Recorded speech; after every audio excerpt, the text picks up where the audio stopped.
T20 world cup 2024 और under 19 world cup 2024, जी हाँ, इन दोनों की लगातार डिस्कशंस जो हैं हमारे डेलीकेट चैनल पर लगातार जारी है। कल अंडर 19 वर्ल्ड कप के वार्म अप्स के बारे में हमने आपके सामने बात की, वीडियोस रखे कि जो एशिया टीम्स हैं उनके किन किन टीम्स के खिलाफ वार्म अप्स होने हैं और उन वार्म अप्स पे क्या कहीं ना कहीं मेन बेसिक चीज़ें रहनी चाहिए जिन पे टारगेट रहना चाहिए इन 4 एशिया टीम्स का। ऊपर आई बटन पर भी वीडियो आ रहा है, या फिर इसके पहले जो वीडियो हमने अपलोड किया था लास्ट नाइट का वीडियो, जाकर एक बार जरूर उससे सुनिए। अंडर 19 से रिलेटेड। और अब बात करते हैं एक और जो इवेंट आ रहा है सीनियर टीम्स के लिए, वो है T20 वर्ल्ड कप 2024। यह जानने की ये कोशिश करते हैं कि जिन 4 ग्रुप्स में टीमों को बांटा गया है, फुल मेंबर्स भी हैं उसमें, एस्ट्रेट्स भी हैं, तो उनमें फुल मेंबर्स का एस्ट्रेट्स के साथ जब सामना हुआ है आजकल, वो मात देने में एस्ट्रेट्स कामयाब हुई है या फिर नहीं, क्या वो एस्ट्रेट के हाथों कभी हारे भी हैं या फिर नहीं। शुरुआत ग्रुप ए से करेंगे, इससे पता चल जाएगा कि किस ग्रुप में जो है वो कहीं ना कहीं ऐसे कई इंस्टेंट्स हमें देखने को मिले हैं कि जहां पर एस्ट्रेट ने फुल मेंबर को मात दी है। ग्रुप ए से शुरुआत करते हैं। ग्रुप ए में जैसे कि आप जानते हैं इंडिया, पाकिस्तान, आयरलैंड,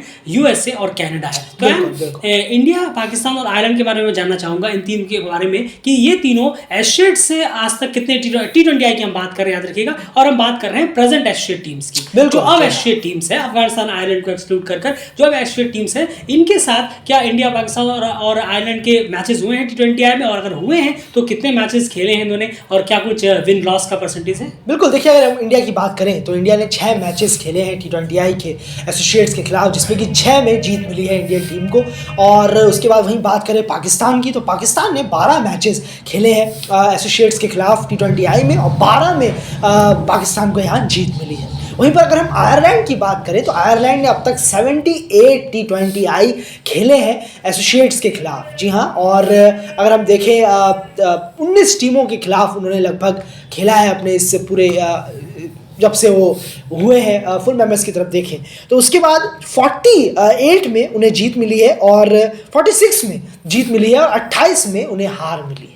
तो यहाँ पर ये रिकॉर्ड है आयरलैंड का, अगर हम देखें 78 मैचों। बिल्कुल, तो यहाँ पर ये हाल है, यानी इतना क्लियर है कि जो इंडिया पाकिस्तान का जो ग्रुप ए है उसमें इंडिया और पाकिस्तान एसोसिएट्स है, जो प्रेजेंट एसोसिएट टीम्स हैं, उनसे कभी भी T20 में हारे नहीं है। और लेकिन आयरलैंड की बात करें तो उन्हें कई बार यहाँ पर देखते हुए मिली है। तो यूएसए और कनाडा के लिए डेफिनेटली इंडिया और पाकिस्तान को क्रैक करना बिल्कुल भी आसान नहीं होगा, क्योंकि अगर आप रिकॉर्ड्स भी देखेंगे तो ऑन रिकॉर्ड्स इंडिया और पाकिस्तान काफी बेहतर रहे हैं। लेकिन हाँ, आयरलैंड को मात यहाँ पर हम देख सकते हैं कि यूएसए ने आयरलैंड को मात दी भी थी जब 2 मैच का बायलैटरल सीरीज हुआ था यूएसए वर्सेस आयरलैंड के बीच में। ये तो बात होगी ग्रुप ए में, यानी 3 फुल मेंबर्स में एक ही ऐसी फुल मेंबर है जो एस्ट्रेट्स के सामने हारी है। प्रेजेंट एस्ट्रेट्स की बात कर रहे हैं T20 हिस्ट्री में। अब चलते हैं ग्रुप बी की तरफ। ग्रुप बी में देखें तो इंग्लैंड, ऑस्ट्रेलिया, स्कॉटलैंड, ओमान और नामीबिया। यहाँ पर इस ग्रुप पे एसोसिएट्स जो है वो काफी तगड़े हैं। 2 फुल मेंबर्स भी बहुत तगड़े डाले गए हैं, इंग्लैंड और ऑस्ट्रेलिया, लेकिन उसके बाद जो एसोसिएट्स का भी जो नाम है वो भी काफी स्ट्रॉन्ग है,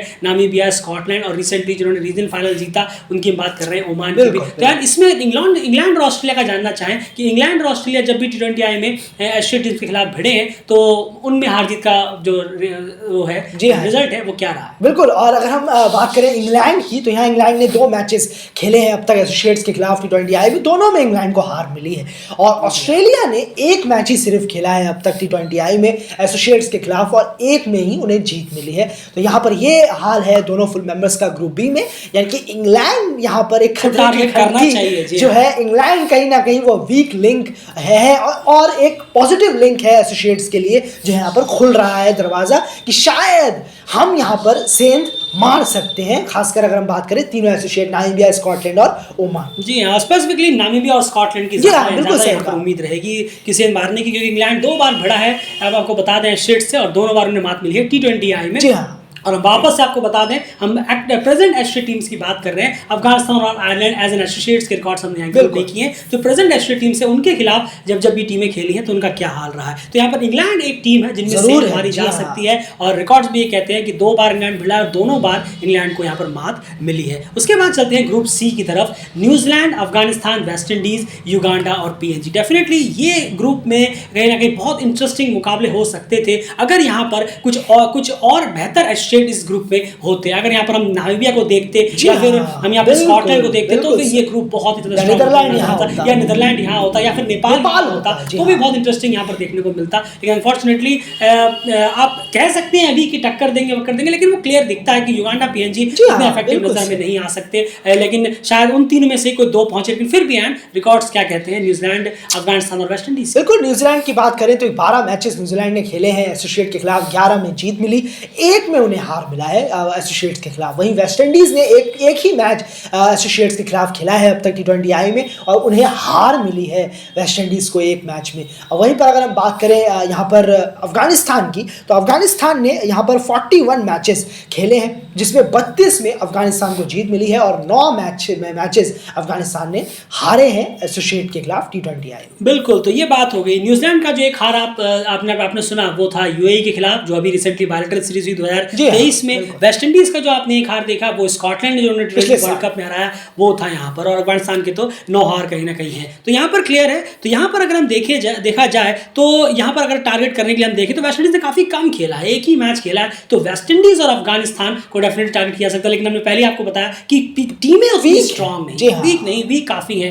क्योंकि पीएनजी बिल्कुल कर सकती थी अगर उनका उस लेवल का प्रिपरेशन होता। जी हाँ, क्योंकि पीएनजी का प्रिपरेशन डेफिनेटली उस लेवल का नहीं होगा, चाहे वो कितनी भी कोशिश करें, उस लेवल का प्रिपरेशन नहीं होगा जो चाहिए होगा T20 वर्ल्ड कप के लिए। अब वो जो स्पेसिफिक डे वाली बात अगर आप लेकर बैठेंगे कि उस एक दिन में क्या हो जाता है, तो इसके दम पर आप सुपर 8 में क्वालिफाई तो नहीं कर सकते। आपको कुछ तो प्रिपरेशन चाहिए, ये नहीं कि आप गए, आपने 10-15 इधर उधर हांगकांग से किसी से आपने मैच खेल लिया और सीधे आप पहुंच गए न्यूजीलैंड और वेस्ट इंडीज और अफगानिस्तान के खिलाफ मैच खेलने, उससे कहीं ना कहीं नहीं हो पाती। हाँ, एशेट कोई और होती तो डेफिनेटली ग्रुप में बहुत ज्यादा मजा आ सकता था। ग्रुप डी की बात करते हैं। ग्रुप डी में बांग्लादेश, श्रीलंका और साउथ अफ्रीका है। इनका क्या हाल रहा है स्टेट्स के खिलाफ T20I में? बिल्कुल, साउथ अफ्रीका ने 3 मैचेस खेले हैं अब तक, 2 में जीत मिली है साउथ अफ्रीका को, 1 में उन्हें हार मिली है। वहीं श्रीलंका की अगर हम बात करें तो श्रीलंका ने 9 मैचेस खेले हैं एसोसिएट्स के खिलाफ T20I में, 8 में श्रीलंका को जीत मिली है और 1 में हार मिली है। वहीं बांग्लादेश की अगर हम बात करें तो बांग्लादेश ने अब तक 16 मैचेस खेले हैं एसोसिएट्स के खिलाफ, 12 में जीत मिली है बांग्लादेश को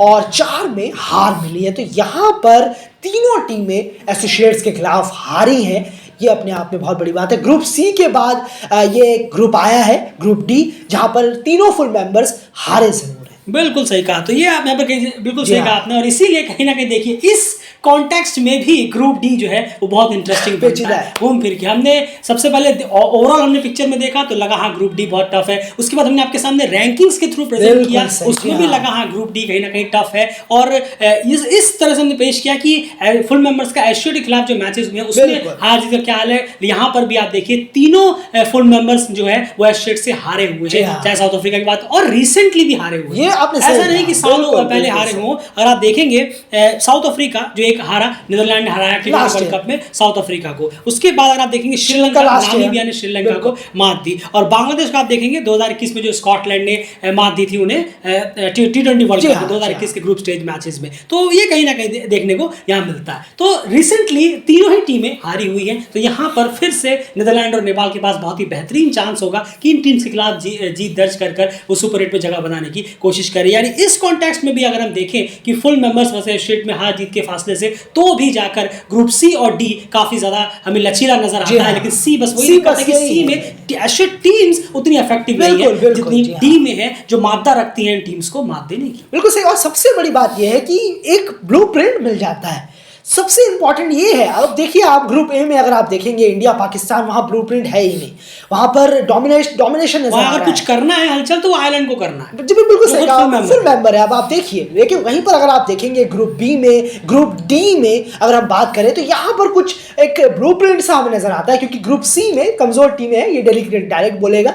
कभी ये हम ये नहीं कहते कि हवाई तीर नहीं छोड़ रहे हैं यहाँ पर कि ऐसा हो जाएगा। हाँ, परसेंटेज कम है कि हाँ 2% 5% उम्मीद है कि शायद युगांडा पीएनजी में से कोई सुपर 8 पहुंच जाए, लेकिन ये बेवकूफ़ों सी बात होती है कि 3 मेंबर वहाँ ऑलरेडी हैं और युगांडा पीएनजी का कोई रिकॉर्ड ऐसा है नहीं कि हाँ फुल मेंबर्स के खिलाफ वो उन्होंने खेला हो, उन्होंने कुछ किया हो। तो इसलिए ग्रुप बी में और ग्रुप डी में काफ़ी कॉम्पिटिटिवनेस नज़र आ रही है हमें। अगर हम देखें वहाँ नामीबिया, स्कॉटलैंड है जिनका फुल मेंबर्स के खिलाफ बेहतर रिकॉर्ड है, नीदरलैंड का भी बेहतर रिकॉर्ड है, नेपाल ने भी अच्छा किया है, तो ज़रूर है। और सबसे बड़ी बात है ग्रुप बी और डी में हारे हुई फुल मेंबर्स है, यानी कि एसोसिएट उसका ब्लूप्रिंट लेकर अपने सामने रख सकती है। ये सबसे बड़ी बात है, जहां ग्रुप ए में वो चीज़ नहीं। बिल्कुल, ये सबसे बड़ी चीज़ दिखती है। और रिकॉर्ड्स की बात जहाँ हम कर रहे थे कि रिकॉर्ड्स इस तरीके का नहीं है, लेकिन देखिए सबसे बड़ी बात एक चीज़ और आ जाती है कि प्रिपरेशन भी देखना होगा हमें कि पीएनजी के लिए, हम पीएनजी को खास करके यहाँ पर लें, अगर प्रिपरेशन बहुत स्ट्रांग उनकी रहती इन 5-6 महीने में तो हमें समझ में आता है कि शायद टीम कुछ कर पाती, लेकिन प्रिपरेशन उस लिहाज की रहेगी ही नहीं जो वो हमें क्लियरली पता चलता है कि पीएनजी की प्रिपरेशन किस तरीके की रहने वाली है उस लेवल की, ताकि वो T20 वर्ल्ड कप में टीम 2021 का जो उनका T20 वर्ल्ड कप गया था वो डिजास्टर गया। ओमान के खिलाफ भी वो 10 विकेट से हारे। ओमान के खिलाफ वो ऐसा खेल रहे थे जैसे मान के चलिए ऑस्ट्रेलिया के खिलाफ पीएनजी ओडीआई मैच खेलने उतरा है, इतना डिजास्टर परफॉर्मेंस, 10 विकेट से टीम को मात मिली थी, तो उससे उठना पड़ेगा, इतना आसान होगा नहीं। आप इस हांगकांग, मलेशिया इन सब लेवल्स पे कितना ही बेहतर करें, इस बड़े प्लेटफॉर्म पे जाकर बड़ी टीम से खिलाफ करना इतना आसान होगा नहीं। फिलहाल इस वीडियो में इतना ही, बाकी आपकी क्या राय कमेंट बॉक्स में जरूर रखिए। आपके हिसाब से क्या लगता है कौन से ग्रुप्स में कौन सी एसोसिएट टीम्स किन फुल मेंबर्स को बीट करने में कामयाब हो सकती है इस T20 वर्ल्ड कप 2024 में? कमेंट बॉक्स में आप जरूर अपनी राय रखिए और डेलक्यूट चैनल को सब्सक्राइब करिए, क्योंकि अब नेक्स्ट वीडियो बात होगी अंडर 19 वर्ल्ड कप से रिलेटेड, फिर उसके बाद T20 वर्ल्ड कप से रिलेटेड, दोनों को मिक्सअप कर लगातार आपके सामने चल रहे हैं। उसके अलावा सारी एसोसिएट की अपडेट्स आपको कम्युनिटी के थ्रू लगातार मिलती है, यानी नीदरलैंड साउथ अफ्रीका में जाकर क्या कर रहा है, किस तरह के मैचेस हो रहे हैं, तो सब आपको लगातार कम्युनिटी के थ्रू मिल रहा होगा। एक बार कम्युनिटी जरूर चेक करिए। भूटान की प्रिपरेशन भी चालू हो चुकी है, जाकर जरूर चेक करिए। बाय।